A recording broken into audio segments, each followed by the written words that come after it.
All right, Mike versus the world. We have a Florida edition here. This week, the topic is we're going to rank the teams in the state of Florida over the next 3 years. So, how we think these teams are going to be essentially stacked if you had to rank them over the next 3 years, state of Florida. So, number one, Mike, I'm going to go Florida Gators. I think Ooh, they're Billy Napier is amassing some talent there. I think he's doing a nice job getting some talent there. I'm wow. going to give him some trust. He's going to figure that Surprise out. me. I'm Surprise going to me. go with FSU at number two. I think they Okay. had a good year this year. I think Yep. they're kind of putting it together.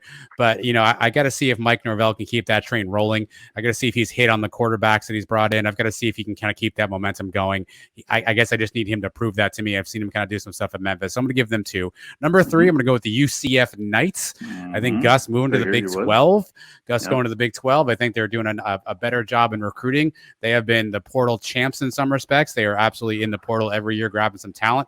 If they ever get that quarterback situation filled out, I think the Big 12 is probably a little softer than the SEC is going to be. It's probably a little softer maybe than the ACC, although that could be really questionable. So they could have a chance to rack up some wins.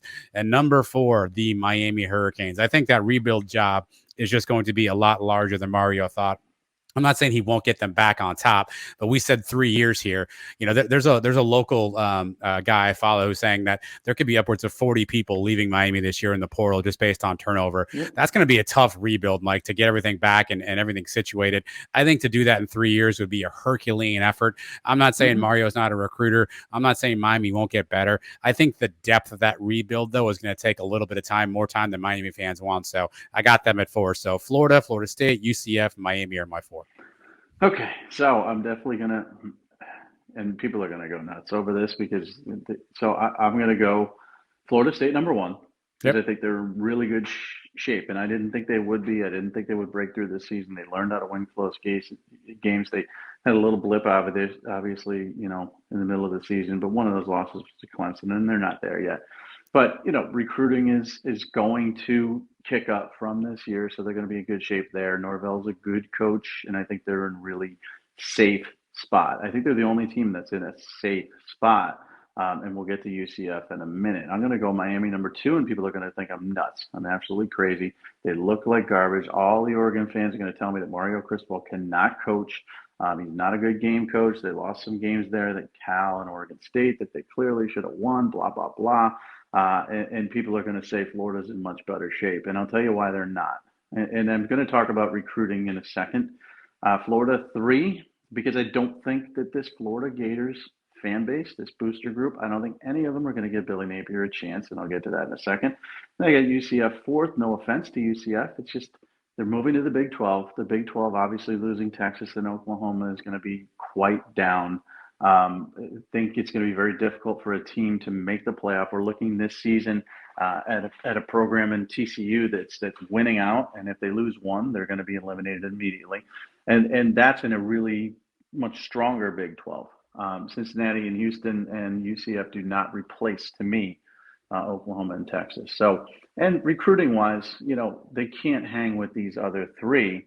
They do a good job evaluating talent and recruiting, but there's just, Florida's a top 10 recruiting class every year. Miami's going to be a top 7, 6 recruiting class under Cristobal.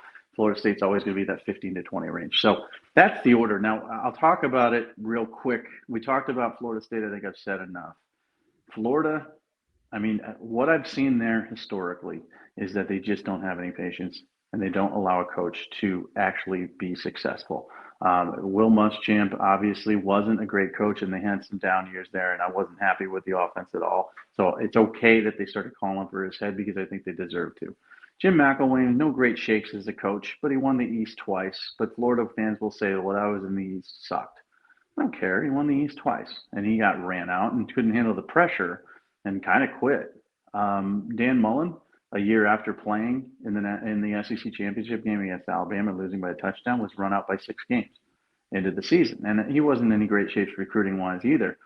Napier can recruit okay, not great.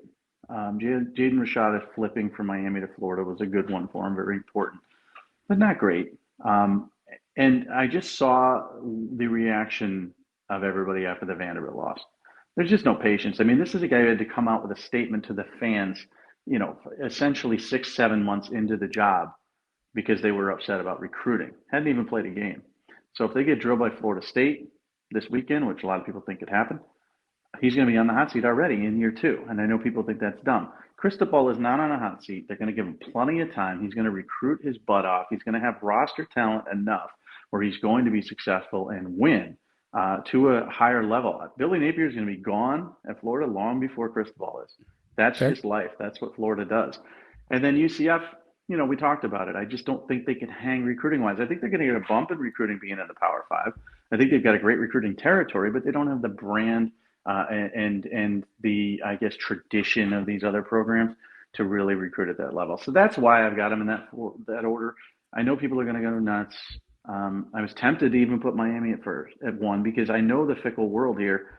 Mike Norvell gets off to a 2-2 start next season. Florida State fans are going to be calling for Dion, but I didn't.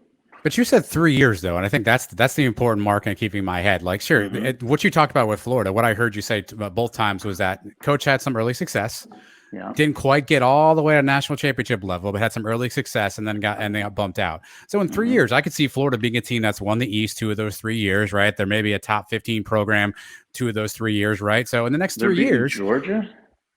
Every now and again it happens, Mike. You never know. I could see it. I'm just saying. It's a possibility in the next 2 to 3 years that could happen at some point in time. Now, I agree with you. Long term, it's not going to work. But I think if you're telling me 3 years, strange things can happen in a year, Mike. Did you think Tennessee was beating Alabama this year? Like, no, I did not. Strange things can happen, right? That poor man, Billy Napier. Yeah. And this is the reason I said it wasn't a good hire. Look, I don't like Sunbelt Billy to begin with, by the way, but you're making me argue this. I'm going to have to argue it. I get it, but that poor man, Billy Napier, from day one doesn't have a chance. And this is why I said it wasn't going to hire. It's not because Billy Napier is not a good coach. He does not have a chance because his name isn't Urban Meyer. His name's not Steve Spurrier. Sure. And until that guy comes through the door with that type of cachet, who could say to everybody, listen, well, in that case, what you're saying though then is coach stability is important. Of all of those, Mario has the most stability, right? Mario has the most stability. I think they're going to be patient with Mario. He's got the backing. Got a craft team and a real correct big rebuild. So he's going to have the longest runway. Where Norvell inherited a bunch of crap from Taggart. He didn't make it any better early on. This year, you're seeing the breakthrough. That's for me. I need to see can that happen? Was this lightning in the bottle team as he recruited the right way? Is this now the seeds of his program being implemented? You're seeing that grow, or lightning in a bottle, had a great team, a good quarterback, and how's that going to factor out? I think UCF's a wild card here. I mean, to be fully transparent, right? You talked about the conference. It's going to be actually an easier conference than the rest of these guys. So in theory, you have an opportunity maybe to win more. But I will also say the caveat, and I use TCU as kind of my litmus test here, taking that bump up from Group 5 to Power 5. It's a big jump, man. Like, there's no guarantees you'll be successful early on. I think TCU learned pretty early on they needed to recruit more depth. They needed to get bigger, faster, stronger, and I think there will be some growing pains just making that jump alone, which is going to, I think, level some stuff at UCF out. And how committed is Gus going to be to UCF? Will that phone ever ring one day and he's got another SEC offer? Who knows? I think UCF is a potential sleeping giant. Out of those 3 teams moving in there, Houston has the $1 billion buyer, right? They got all that money. Cincinnati's got a good recruiting base, and Luke Fickell's a great coach, but UCF's got the best recruiting base. They've got a huge alumni. The bounce house is arguably, to me, a better atmosphere than home games at Cincinnati or Houston. They're a sleeping giant, so to speak. So having them 4th is difficult for me. I can't put them behind Florida because Florida has so many advantages when it comes to recruiting and brand name. And I certainly can't put them behind Miami and Florida State because I know Cristobal is going to recruit well and they're going to, stay with him. And there's going to be continuity there. And with continuity, I don't think he will fail. I'm not saying he's going to win national titles or ACC titles, but I don't think he's going to fail. And then Florida State, is on a trajectory. So I look at it this way. Florida State is rising because he inherited crap, as you said. And he's overcome it, and he's got through the breaking point. So they're rising. But he's still got Dion. That's a problem.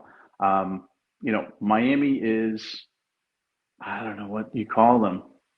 The recruiting class, I guess they're rising, but very, very, they're down here below. You can't see this if you're listening, but they're low and they're barely off the ground, right? Florida, I think, is even, but headed towards a large plummet because of the lack of patience there, because Billy Napier won't get 3 years or 4 years. And then UCF is kind of like a question mark. I don't know. They could be great, they could be bad, but I'm going to keep them fourth behind those big brands until I see that they can take that next step. You know, when you look at it, at least Florida's won the SEC East. Miami hasn't won garbage. I get it, but I think this is the right fit. Florida State hasn't won in a long time. UCF, to me, has to prove that they can win at the Power 5 level. Then they can move way up this list. So it's hard for me to put them at 4, but I just couldn't put them any higher than that. But I think people are going to be real surprised with Florida being 3. Billy, poor Billy. Poor Billy.